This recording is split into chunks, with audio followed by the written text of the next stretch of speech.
आज का दिन केवल एक उत्सव नहीं बल्कि संकल्प का दिन है। आप सभी को महिला दिवस की हार्दिक शुभकामनाएं।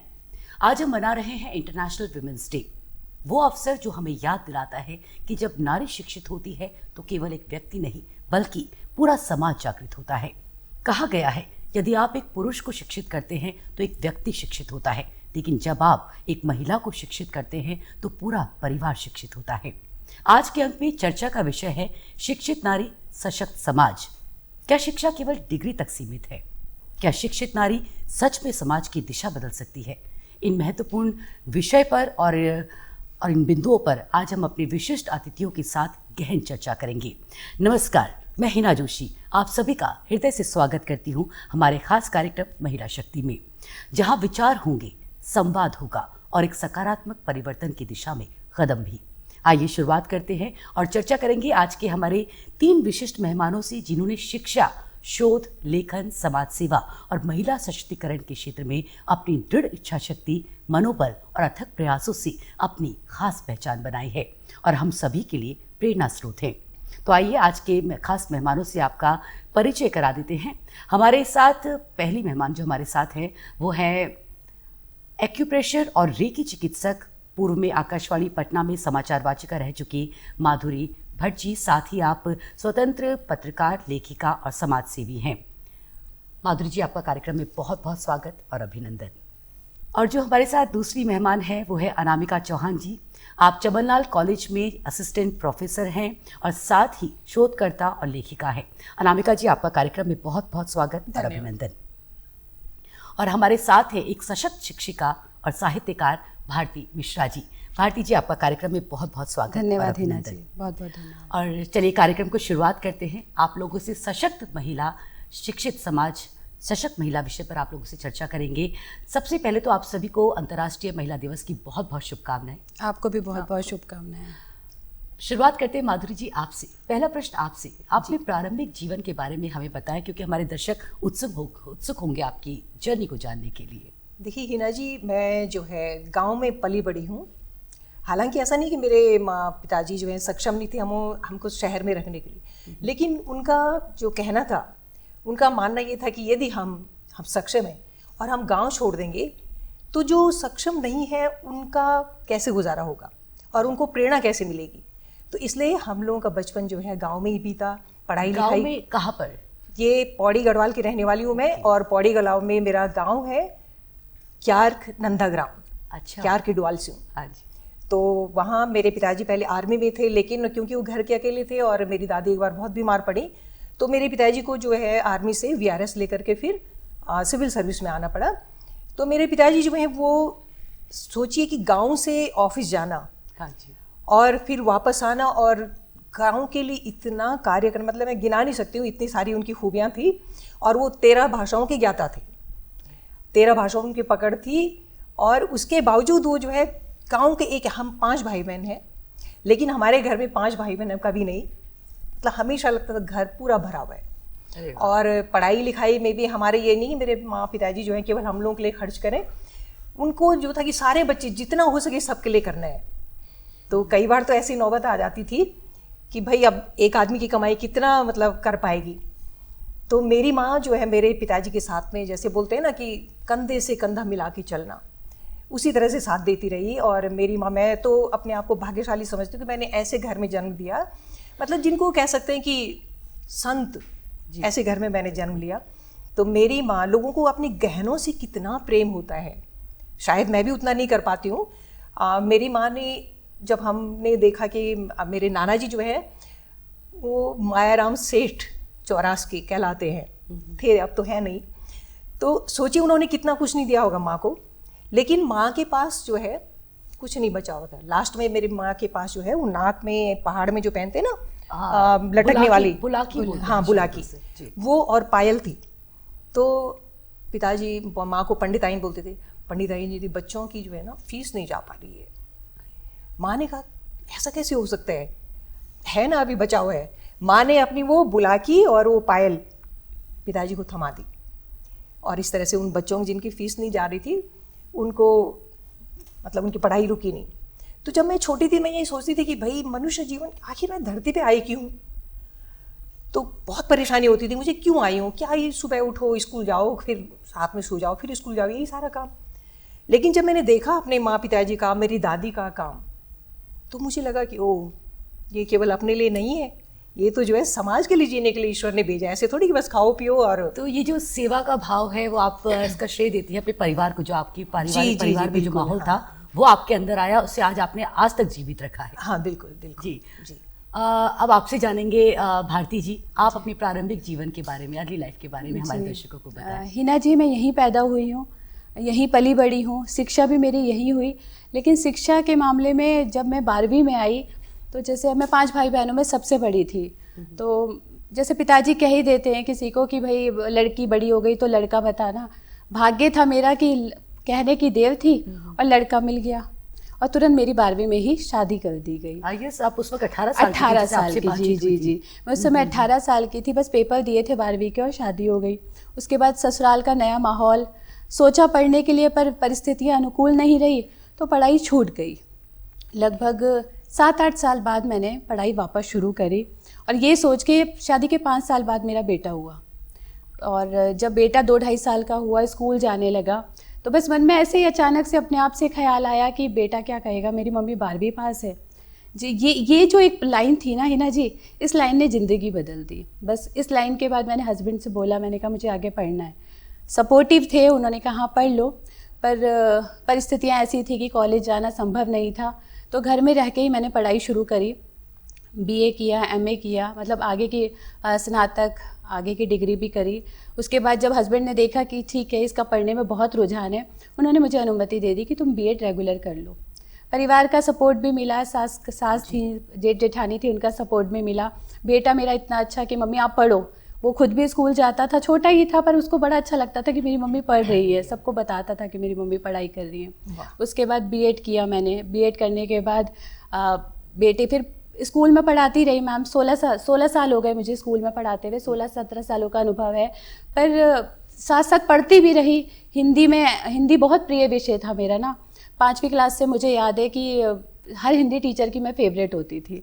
रट्टू तोता मेरा नाम था कि कुछ भी विषय दिया और मैं तुरंत खड़ी हो जाती थी करके। तो कहीं ना कहीं वो हिंदी जो विषय मेरे अंदर दबा हुआ था ना, वो जब मैंने एमए में विषय लेना चाहा तो मैंने हिंदी लिया मैम। और उसके बाद फिर मैंने हिंदी लेने के बाद संस्कृत से एमए भी किया मैम। मैंने बीए किया, एमए किया, मतलब जो पढ़ाई छूट गई थी उसको मैं चाहती थी कि मैं वापस अपनी पूरी पढ़ाई करूं।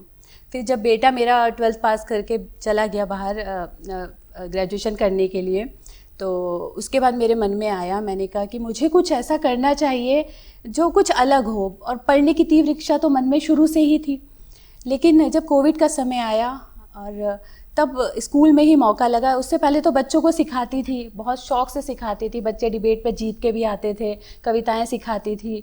तो जब पहली बार माइक पकड़ा ना कोविड में, जब स्कूल में टीचर्स को बुलाया जाता था, बच्चे तो आ नहीं रहे थे, टीचर्स ही जाते थे, तो मुझे कहा गया कि 26 जनवरी को आपको स्पीच बोलनी है। मुझे पहली बार जब माइक पकड़ा ना मैम, वो थर-थर हाथ काँप रहे थे। लेकिन जब वो हाथ काँपते काँपते भी जब मैंने बोला ना, मुझे नहीं पता उस 10-15 मिनट में मैंने क्या बोला होगा, लेकिन उस बोलने के बाद जब तालियां बजी और जो मतलब प्रशंसा के शब्द मुझे मिले ना मैम, वो जीवन में मैं कभी नहीं भूल सकती। वो मेरी शायद पहली शुरुआत थी। उस इतने लंबे जीवन के बाद, शादी के 28 साल हो गए हैं, अभी 2-2.5 साल का ही सफ़र है मेरा ये यहाँ का। उसके बाद फिर मैंने मैम पीछे मुड़ के नहीं देखा। मन में ठाना कि मुझे और कुछ करना है। पीएचडी करने की सोची, विषय चुना उत्तराखंड के अधुनातन कथाकारों के कथा साहित्य का समीक्षात्मक अध्ययन, क्योंकि मुझे उत्तराखंड पे काम करना था। मैं यहाँ पली बड़ी थी, सोचा कहीं और कुछ और काम करूँ, लेकिन मैंने कहा नहीं, जब मैं उत्तराखंड में पली बड़ी हूँ तो मुझे उत्तराखंड पे काम करना है। भारती जी, वाकई में आपका जीवन काफी प्रेरणादायी है, और इसीलिए आज आप हमारी खास मेहमान बन के महिला शक्ति में हमारे दर्शकों शायद को, मैं इसी वजह से यहाँ पर हूँ, आप प्रेरित करेंगी ताकि हम भी अपनी लाइफ को बहुत अच्छे से आगे बढ़ा सके या सिस्टमेटिकली आगे बढ़ सके। क्योंकि कहा जाता है ना, पढ़ने की कोई उम्र नहीं होती। बिल्कुल मैम, लेकिन उससे ज्यादा आपके मन में क्या है वो ज्यादा मायने रखता है, इच्छा और वो आपने करके दिखाया। इच्छा शक्ति। जी, जो चलते हैं अनामिका जी की तरफ। अनामिका चौहान जी, आप बताएं आपके प्रारंभिक जर्नी के बारे में, कहाँ से जीवन की शुरुआत हुई और कैसे आज इस मुकाम तक आप पहुंची हैं? हिना जी, मैं हरिद्वार की एक इंटीरियर में एक अम्बूवाला गांव है, मैं वहाँ से हूँ। और बेसिकली यदि मैं आपसे सिर्फ एक सेंटेंस बोलूँगी कि जो आज मैं हूँ यहाँ, मतलब इसका श्रेय पूरा मेरी मम्मी को है, क्योंकि शायद उन्होंने एक सपना देखा था जो मैंने पूरा किया है। वो अपनी लाइफ में टीचर बनना चाहती थी जो नहीं बन पाई, और मैं बचपन से यही सुनती थी कि उनका था हमेशा से कि मुझे टीचर बनना था लेकिन मैं नहीं कर पाई, तो मुझे लगता है कि मेरी बेटी आगे करे। उन्होंने बहुत सपोर्ट किया है। इनफैक्ट मैं आपसे ये भी शेयर करूँगी कि मेरे जो छोटा सा गांव है उसमें मैं पहली एक लड़की थी जो 10th के बाद मैं आगे पढ़ी, लेकिन इसके बाद मुझे प्राउड होता है कि मेरे बाद वहाँ बहुत सारी लड़कियाँ पढ़ी। तो मुझे ये और भी अच्छा लगता है कि मुझे देखकर मेरे आस पड़ोस के जितने भी लोग हैं उन्होंने देखा कि लड़कियों को पढ़ाना कितना ज़रूरी है। क्योंकि आप भी जानते हैं गांव में ज़्यादातर लोग लड़कियों की शिक्षा को बहुत अच्छा नहीं मानते। अभी फिर भी समय बदल गया है, लेकिन यदि आज से 20-25 साल की पहले बात की जाए तो 10वीं बहुत होता था, लेकिन उसकी बात सोचते थे बस ठीक है 10वीं 12वीं कर ली अब शादी हो जाएगी। थोड़ा सा था उस टाइम, थोड़ा सा आया कि ग्रेजुएशन कर ली है तो डैडी को भी लगता था, क्योंकि रिश्तेदार बोलते थे कि अब बहुत पढ़ ली है। लेकिन इस सब में मेरी मम्मी ने बहुत सपोर्ट किया है। सपोर्ट तो पूरी फैमिली का रहा है डेफिनेटली, लेकिन मम्मी का जो एक ड्रीम था वो शायद मेरा ड्रीम बना है, और इसी वजह से मैंने शिक्षिका बनना चाहा। अदरवाइज़ मैं नहीं चाहती थी, मैं चाहती थी कि मैं PCS में आगे कुछ करूं, लेकिन मम्मी के सपने को मैंने लास्ट में अपना सपना माना, और मुझे आज प्राउड होता है कि मैं इतने अच्छे व्यवसाय में हूँ। नहीं, लेकिन जो आप शिक्षा के फील्ड में है, जो आप बता रही हैं कि आप PCS करना चाहती थी, लेकिन आप शिक्षण के क्षेत्र में आ गई, है ना, मम्मी का सपना आपने पूरा किया, लेकिन यहाँ रहकर भी आपने कई विषयों पर शोध किया है। हाँ। उस पर हम चर्चा करेंगे और अपने दर्शकों को बताएंगे किन किन खास विषयों पे आपने शोध पत्र आपके प्रस्तुत हुए हैं। फिलहाल कार्यक्रम का जो आज का हमारा विषय है वो आप सभी जानते हैं, हमारे दर्शक भी जानते हैं, शिक्षित महिला सशक्त समाज। तो इसको लेकर पहला प्रश्न मैं माधुरी जी आपसे मेरा रहेगा कि आपके अनुसार आपको क्या लगता है कि शिक्षित नारी की वास्तविक परिभाषा क्या है? क्या केवल डिग्री ही या जीवन मूल्यों की समझ भी? देखिए हिना जी, ऐसा है कि यदि हम केवल किताबी कीड़ा बने और डिग्रियां हमारे पास जमा होती चली जाएं, तो ऐसी शिक्षा का तो केवल वो क्या होगा, एक शिक्षित जी, लेकिन वो सही में उसको ज्ञान अर्जन नहीं किया तो उसको हम शिक्षित महिला तो नहीं कह सकते हैं जी। और ये आपके सामने तो उदाहरण है ही कि आज हालांकि अभी भी रेशियो तो कम है हमारे समाज में। जैसे आपको पता होगा कि 2022 की जो जानकारी हमें है जी, तो उसमें अभी भी जो है जैसे 84.7% जो है पुरुष वर्ग जो है शिक्षित हैं, और महिलाएं अभी भी जो है 70.3% ही शिक्षित हो पाई हैं।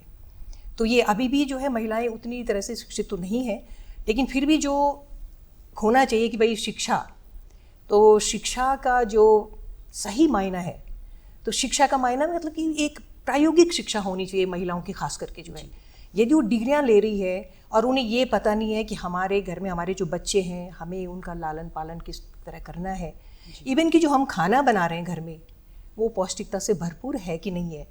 मैं एक शिक्षिका भी रही हूँ, तो मुझे पता है कि जब बच्चे स्कूल में आते थे, और मैंने इसीलिए जो है मैंने सीनियर साइड ऑप्ट नहीं किया। जब मेरी प्रिंसिपल मुझे चॉइस दी थी कि भाई आप जो है सीनियर पढ़ाना चाहेंगी जूनियर पढ़ाना चाहेंगी, तो मुझे लगता था नहीं, मुझे बच्चों के साथ में कनेक्शन करना है, तो मैंने प्राइमरी जो है चूज़ किया।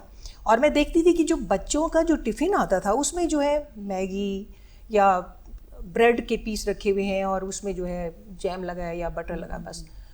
तो मैं फिर वही करती थी, बच्चों का टिफ़िन जो है उनसे, जैसे मेरे पास जो भी रहा वो टिफ़िन अपना ले लेती, तो अपना वाला टिफ़िन उनको देती थी शेयर करने के लिए, तुम लोग ये वाला सिखाने का तरीका भी सबका अलग अलग होता है। शिक्षिका बोलते हैं ना, आपकी शिक्षक आपके जीवन में सबसे ज़्यादा मायने रखता है कि उसने आपको क्या सिखाया, वो आप जीवन पर्यंत उसको तो ये लगता था कि माँ बाप पढ़े लिखे होकर के, माताएं खासकर जो है वो पढ़ी लिखी हैं और इस तरह का टिफ़िन बच्चों को दे रही है।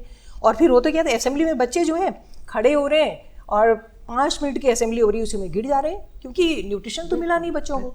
तो मैं तो यही कहना चाहूँगी, शिक्षित महिला का मतलब होता है कि वो डिग्रियां भले ही कम हो लेकिन प्रॉपर नॉलेज हो, और आप उसमें परेशानियां भी बहुत आती हैं।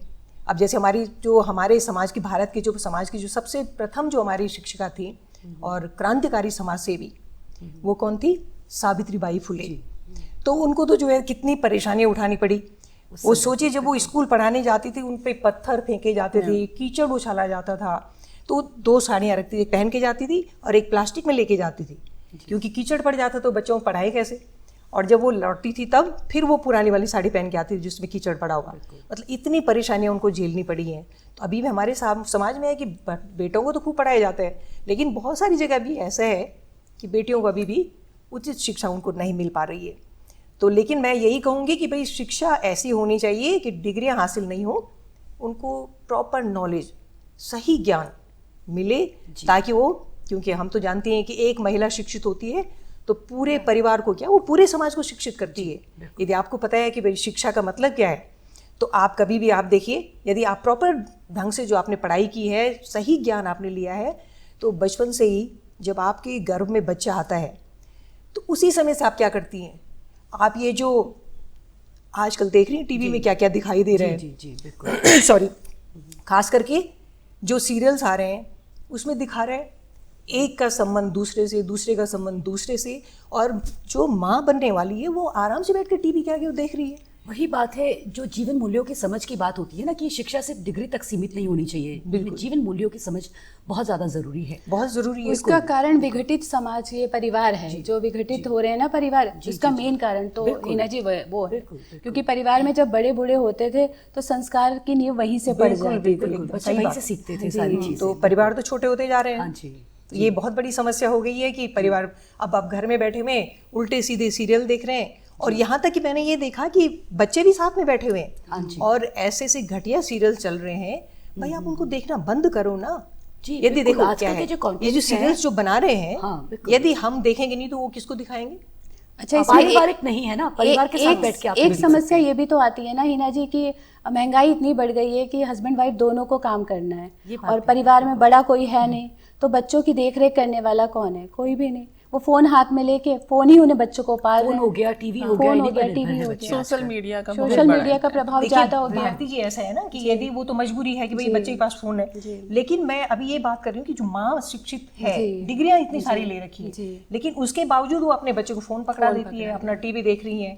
अब उस समय आप जो फोन पे जो कुछ भी आ रहा है, आपसे भी छिपा हुआ नहीं है कि फोन ऑन करता है बच्चा और उसमें क्या क्या आ रहा है, उसमें भरा हुआ है, और बच्चा आराम से देख रहा है। लेकिन माँ को ये चिंता नहीं है कि बच्चा क्या देख रहा है, वो अपना टीवी देखने में लगी हुई है, सीरियल देखने में लगी है। महिलाओं को अभी बहुत ज़्यादा शिक्षा से भी ज़्यादा शिक्षा भी ज़रूरी है, उसके साथ साथ ये जो बेसिक चीज़ें हैं, है ना, उनमें थोड़ा सा कठोर होना पड़ेगा, है ना। बच्चों को जो समाज में आगे भविष्य के जो निर्माता है, उनका जीवन माँ के हाथों में बहुत ज़्यादा रहता है। एक माँ ही तो है जो बच्चे को जो है सही ज्ञान दे सकती है। बिल्कुल, ये विषय पे देखिए यहाँ पे भी वाकई में समय कम पड़ जाए और कितनी सारी बातें होती है जो कुरीतियाँ कहेंगे हम समाज की, है ना, उन पे हमारी अगर बातचीत हो तो बहुत लंबा विषय है। बहरहाल जो हमारा विषय है उससे विचलित ना होकर हम अगले प्रश्न की तरफ अनामिका जी आपसे पूछना चाहूँगी, क्या आपको लगता है कि जो नई शिक्षा प्रणाली है वो वाकई में महिलाओं को आत्मनिर्भर बना रही है?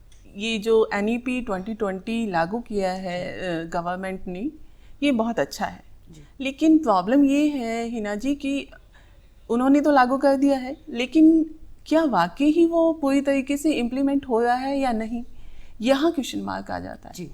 वरना तो यदि, क्योंकि मैं खुद भी बोर्ड ऑफ स्टडी में हूँ, मैं NEP जो सिलेबस बना है उसको देखती हूँ कि मैं मोस्ट ऑफ क्या है कि स्किल डेवलपमेंट पर बात हो रही है, क्योंकि NEP 2020 का मेन मोटो ही ये है कि जिसको भी आप एजुकेट करें आप उसको स्किल एनहेंसमेंट करें, ना कि केवल आप थियोरेटिकल नॉलेज दो।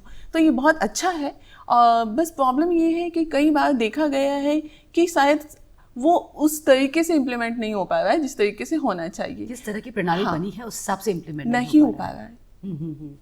भारती जी, क्या आपको लगता है कि एक शिक्षित महिला समाज की दिशा और दशा दोनों बदल सकती है? बिल्कुल मैम, शिक्षित महिला ही बदल सकती है, क्योंकि शिक्षित महिला है तो वो ऑफ कोर्स घर में नहीं बैठना चाहेगी, बाहर निकल के काम करना चाहेगी।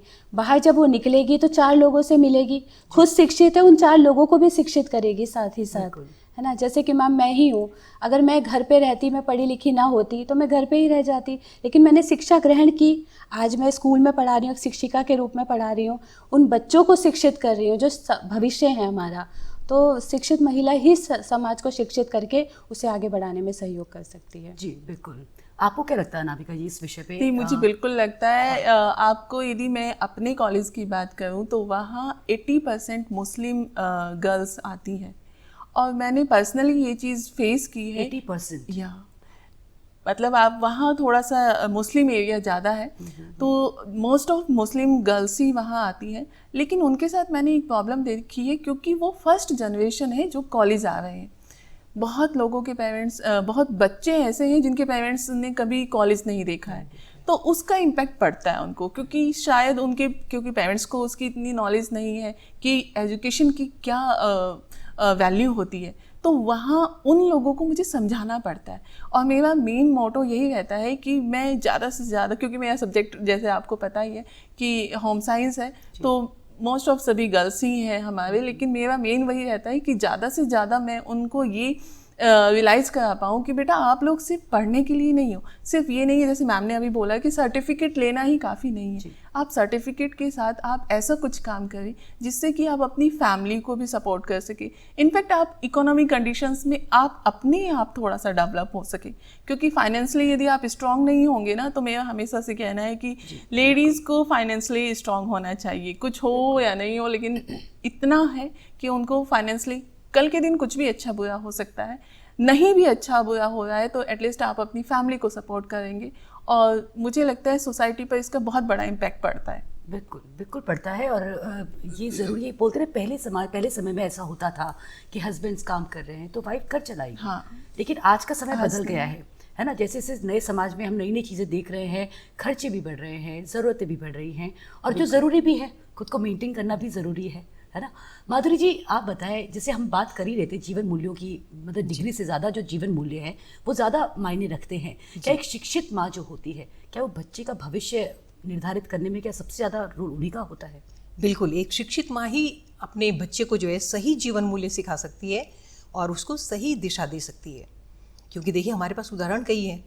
आप जो है शिवाजी का देख लीजिए, जीजाबाई ने बचपन से ही किस तरह से उनको पाला है, और इनको देख लीजिए महारानी अहिल्याबाई होलकर। हाँ जी। और साथ में साथ हमको ये भी ध्यान में रखना है कि माँ जो है, शिक्षित माँ जो है, वो अपने बच्चे को जो है ना, अक्सर होता है कि माँ जो है अपने बच्चे की गलती देख करके छुपा लेती है, लेकिन जो शिक्षित माँ होगी सही मायने में वो अपने बच्चे को वहीं रोकना शुरू कर देगी कि ये तुमसे गलती हो रही है। जब बच्चा स्कूल से आता है और अपनी सहयोगी की जो है ना पेंसिल या रबर अपने बैग में लेके आ जाता है, तो बुनियाद तो वहीं से शुरू हो जाती है बच्चे की। तो माँ जब बैग चेक करती है और देखती कि बेटा ये तो तुम्हारा नहीं था, ये तो गलत हो गया ना, तो बच्चे को माँ ने क्या किया, वहीं से सिखाना शुरू कर दिया है जी। और यही जीवन मूल्य आगे चलकर बच्चे को जो है एक सही नागरिक बनाते हैं जी। और ये बचपन में जो हमारे जो संस्कार पड़ जाते हैं वही जीवन भर रहते भी हैं जी। यदि बचपन में ही हमारे संस्कार इधर उधर हो गए, यदि माँ ने नहीं दिया, बोला कोई बात नहीं, ले आया बच्चा, कोई बात नहीं, तो देखिए वो गलत तो वहीं से चला गया। फिर बच्चा क्या, जो आज हमारे समाज में जितनी भी कुरीतियाँ हैं कि आदमी इधर से ले रहा है उधर से ले रहा है, क्यों ले रहा है? क्योंकि उसको बचपन में आदत पड़ी है। तो माँ तो जो है यहाँ पे तो पिता जो है ना एक प्रहरी का काम करता है, जो 9 महीने गर्भ में माँ पालती है बच्चे को और जो संस्कार देती है वही आगे चल करके जो है एक सच्चा इंसान बनता है, माँ ने जो उसको जो संस्कार दिए हैं। जी बिल्कुल। शिक्षा का माँ के जीवन में मैम बहुत बड़ा रोल है, क्योंकि एक छोटा सा एग्जांपल शेयर करना चाहूँगी आपके साथ। बेटा जब मेरा छोटा था तो नोटबुक लेकर आया, उसमें कुछ पेज फटे हुए थे, तो मैंने पढ़ी लिखी थी इसलिए वो नोट कर लिया कि भाई पेज फटे हुए हैं, कुछ इसमें से मिस है, पता चल गया। अगर मैं पढ़ी लिखी ना होती तो वो मेरे लिए ब्लैंक ही था, कुछ ना पता चलता। मैंने उससे पूछा कि इसके 3-4 पेज कहाँ गए, और समझ आ रहा था कि फाड़े गए हैं पेज। तो उसने पहले तो झूठ बोला, फिर उसके बाद जब उसको लगा कि मम्मी को पता चल गया, मम्मी को सब समझ आ गया, उसने मुझे बताया कि मैंने डर के मारे पेज फाड़ दिए। वो दिन था और आज का दिन। उस दिन मैंने उसे ये बात समझाई कि बेटा गलती भी करो तो आके घर में बता दो। शायद मैं इसलिए समझा पाई क्योंकि मैम मैं शिक्षित थी। अगर शिक्षित ना होती तो मैं ये बात उसे कभी ना कह पाती कि गलती करो लेकिन घर पे आके बता दो तो 100 गलती भी माफ़ है। हम समझाएंगे ना मैम, उसे अच्छा बुरा समझाएंगे। तो मैम वो दिन है और आज का दिन है हिना जी। आज तक उसने मुझसे झूठ नहीं बोला और भगवान की दया से अच्छे संस्कार उसको दिए मैंने। नींव भी उसकी अच्छी पड़ी, तो इसलिए संस्कारों की बदौलत वो आज अच्छा भी निकल गया। जी बिल्कुल सही बात है। एक माँ ही संस्कारों की जननी है ना। शिक्षक तो बाद में आपकी लाइफ में आते हैं, पहले माँ ही शिक्षिका है पहली। मैं तो अपना उदाहरण दे सकती हूँ कि मुझे ऐसा लगता है कि मेरी फैमिली में मेरी मम्मी पढ़ी हुई थी इसलिए हम सब पढ़े हैं। क्योंकि मेरी फैमिली में मैंने जैसे आपको बताया कि पहले कोई एजुकेशन का ज़्यादा था नहीं, लेकिन मेरी मम्मी से, क्योंकि आपने जैसे बोला ना कि अभी एक महिला पढ़ती है तो वो पूरी फैमिली को पढ़ा देती है, बिल्कुल। उसका एग्जाम्पल मैं अपने आप से जोड़ती हूँ कि ये सच है। और शिक्षा केवल सिर्फ ये नहीं है कि आप पढ़कर कुछ जॉब ही कर रहे हो। शिक्षा, मुझे लगता है सबसे अच्छी बात तो ये है कि एक राइट्स भी बताती है। वुमेन्स के लिए स्पेशली इसलिए शिक्षित होना जरूरी है। आप शिक्षित नहीं होंगे तो आपको अपने राइट्स नहीं पता होंगे, फिर चाहे अनचाहे में आप बहुत सारी ऐसी चीज़ें ऑप्ट करते रहेंगे जो नहीं भी होनी चाहिए, क्योंकि आपको पता नहीं कि ये अच्छा है या बुरा है। अच्छा और बुरे की पहचान सिर्फ शिक्षा दे सकती है। जी बिल्कुल। भारती जी, आप बताएं मुझे, आप आजकल जो शिक्षा का, क्योंकि आप शिक्षण क्षेत्र में हैं, काफ़ी वर्षों से एक्टिव हैं, जो ग्रामीण क्षेत्र की महिलाएं हैं और शहरी क्षेत्रों की बात करें तो महिलाओं की शिक्षा की स्थिति में आप क्या परिवर्तन देखती हैं, या आपको क्या लगता है कि किस प्रकार से सुधार और की ज़रूरत है? परिवर्तन तो बहुत बड़ा हुआ है। ऐसा नहीं है कि ग्रामीण क्षेत्र की महिलाएं पढ़ नहीं रही हैं, क्योंकि जैसा कि अभी हमारी बात ही हो रही है कि शिक्षित हो रही हैं महिलाएं, तो जो शिक्षा का प्रभाव जो आजकल सोशल मीडिया है ना, उसने उसका प्रचार प्रसार इतना किया है कि महिलाएं सजग हो रही हैं, उसकी वजह से सजग हो रही हैं। सजग होने के कारण उनको पता है कि शिक्षा का मूल्य क्या है, और शिक्षा के मूल्य को समझ के, चाहे वो ग्रामीण महिला हो चाहे वो शहरी महिला हो, मैम, शिक्षा को वो ग्रहण कर रही है और आगे बढ़ने की चाह। आजकल आप देखिए लड़कियों में बहुत इच्छा शक्ति है, उनको जो आगे बढ़ने की चाह है ना, वो शिक्षा की वजह से ही आगे आ रही है। वो पढ़ रही हैं तो उनके अंदर नए नए सपने जन्म ले रहे हैं, आगे बढ़ने की चाह आ रही है। कोई पायलट बनना चाहता है, कोई डॉक्टर बनना चाहता है, कोई इंजीनियर बनना चाहता है। पहले ये बात कहाँ तक सीमित थी? केवल लड़कों तक, लेकिन आज चाहे शहर की लड़कियाँ हों चाहे गाँव की लड़कियाँ हों, सबके सपने यही हैं कि हमें आगे बढ़ना है। बिल्कुल बिल्कुल। पहले तो इतना ही तक सीमित था जी। कि बस थोड़ा सा पढ़ पढ़ लिया और शादी कर अच्छा दी। लड़का मिल गया, बस हो गया, शादी हो गई, फिर उसके बाद बच्चे हो गए। लेकिन आजकल तो वक्त बदल गया है, बेटियों के लिए अब शादियां जो है कोई मायने नहीं रख रही है। उनके लिए पहले जीवन को समझना है, अपने पैरों पे खड़ा होना है। ये बहुत बड़ा बदलाव आया है। सपने देखने लगी है। सबसे अच्छी बात ये है कि लड़कियां अपने लिए सपने देखने लगी, सपने देखने लगी, जो जरूरी भी है ना। क्यों हमेशा, ठीक है, दूसरों के लिए औरत ने अपना जीवन हमेशा न्यौछावर किया है ना। एक माँ बेटी हमेशा एक समर्पण भाव से ही जीवन को जीती है, लेकिन जब अपने लिए सोचने लग रही है तो उसमें कुछ गलत भी नहीं है। हाँ बिल्कुल। अनामिका जी, आप ऐसे माहौल में रहती है, आप होम साइंस की शिक्षिका हैं, है ना, आप पढ़ाती हैं बच्चों को, जहाँ लड़कियों की छात्राओं की संख्या ज़्यादा है। आपको देखने में ऐसा कुछ आता है कि आज भी जो बालिकाओं की शिक्षा है उस पर कई मानसिक बाधाएं हैं समाज की तरफ से? हाँ, ये तो मुझे लगता है। मतलब भले ही चाहे आज टाइम बहुत चेंज हो रहा है, कुछ चीज़ें अच्छी भी हो रही हैं, लेकिन अभी भी हम लड़के और लड़की में बराबर नहीं देख पाते हैं। क्योंकि मैंने बहुत सारे ऐसे छात्राएं देखी हैं जिनकी केवल और केवल पढ़ाई इसलिए रह गई है कि क्योंकि उनका भाई को किसी अच्छे इंस्टीट्यूट में भेजना था, उनके लिए फीस की फैमिली में कमी है, तो उसका भुगतान कौन करेगा? बेटी की पढ़ाई। वहाँ उसको स्टॉप कर दिया गया। और वो बच्चे आकर मुझे बताते हैं कि मतलब मेरे भाई ने एडमिशन लिया है तो इस वजह से मैं फ़ीस नहीं दे पाऊँगी। तो फीस के लिए पेरेंट्स आज भी थोड़ा, मतलब मैं क्योंकि बहुत इंटीरियर है जहाँ पर मेरा कॉलेज है, वहाँ मैं वाकई ही ये चीज़ें देखती हूँ। साथ में एक और भी है, लड़कियाँ यदि पढ़ रही हैं तो वो तब पढ़ रही हैं यदि उनकी हाउस ड्यूटीज़ पूरी हो रही हैं। मतलब उनकी फैमिली में अभी भी इतना नहीं है कि आप पढ़ रहे हो तो ठीक है, कोई बात नहीं, बच्चा पढ़ रहा है तो उनकी पेरेंट्स इतना उनको करे कि ठीक है आप पढ़ रहे हो तो आपको घर के ऐसे कोई काम नहीं करने हैं।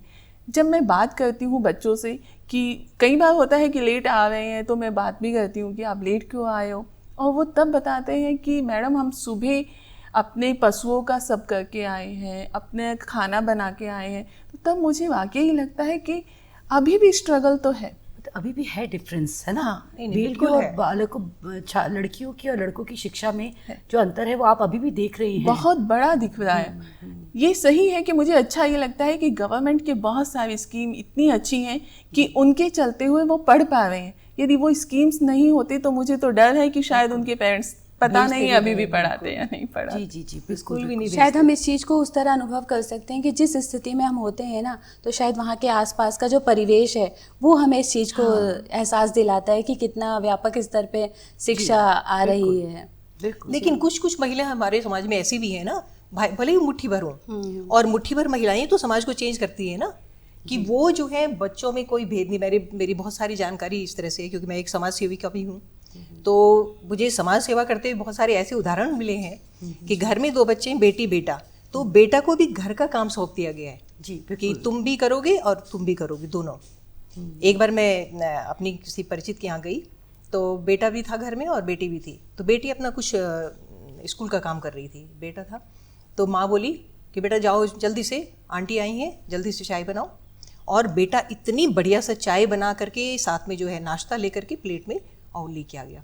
तो मैं बोली देखो, इसको कहते हैं शिक्षित महिला, हाँ, जिसने कोई भेदभाव नहीं किया कि नहीं क्योंकि वो बेटी ही शिक्षित थी, उसे पता है कि लेकिन अक्सर शिक्षा की होता है कि value माँ है। बोलती है बेटा चलो छोड़ दो, बाद में करोगे अपना स्कूल का देखिए काम। होता है ना माधुरी जी, ऐसा है कि छोटी छोटी जो चीजें हम देखते हैं ना अपने जीवन में, वो वाकई में परिवर्तन लेकर आती है। बिल्कुल। आपने देखा, आपने उसको नोटिस किया, आपने अभी हमसे साझा किया, तो हमें सुन के ये अच्छा लगा। तो समय कम है, भारती जी आपसे भी जानूंगी, अनामिका जी आपकी राय भी और आपकी भी माधुरी जी, जो घरेलू हिंसा और असामाजिक अन्याय है उसके खिलाफ शिक्षित महिला क्या अपनी आवाज़ उठाने में सक्षम रहती है, और अगर वो शिक्षित नहीं है तो क्या डिफरेंस उसमें आता है? बहुत संक्षिप्त में आप हमें बताएं। देखिए, शिक्षित महिला को पता होता है कि यदि मैं आवाज़ उठाऊंगी तो उसको मुझे कहाँ तक बोलना है, किस दायरे तक बोलना है और क्या क्या करना है जी। तो ये उसको पता होता है, अपने हक के बारे में पता होता है। तो शिक्षित महिला कभी भी जो है वो पीछे नहीं हटेगी जी। जैसे कहीं पे भी कोई बुराई हो रही है तो निश्चित रूप से जो है आगे बढ़ेगी और उसको रोकने की कोशिश करेगी।